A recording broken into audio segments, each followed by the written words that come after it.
ماں باپ کا کتنا ادب کیا جاتا ہے.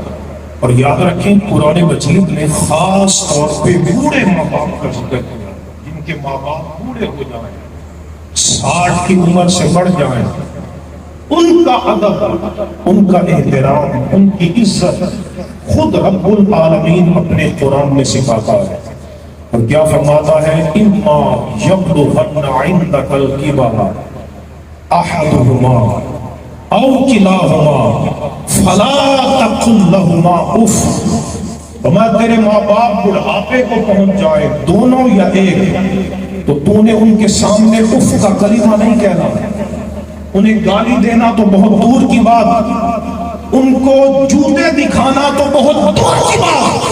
اللہ فرماتا ہے تم نے اف کا کلمہ اپنے بوڑھے ماں باپ کے سامنے نہیں کہنا. ولا تنہرہما، انہیں جھڑکنا نہ، اور ان کے سامنے جب تم نے بات کرنی ہے یہ ادب تمہارا رب تمہیں سکھا رہا ہے. وَقُلْ لَهُمَا قَوْلًا كَرِيمًا، بڑی عزت سے بات کرنا، تواضع سے بات کرنا، کندھوں کو جھکا کے بات کرنا.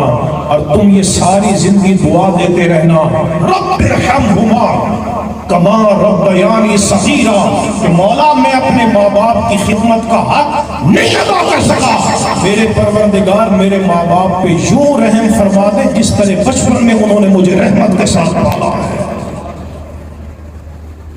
ہمارے ہاں کیا ہوتا ہے؟ بوڑھے ماں باپ کو نظر انداز کیا جاتا ہے.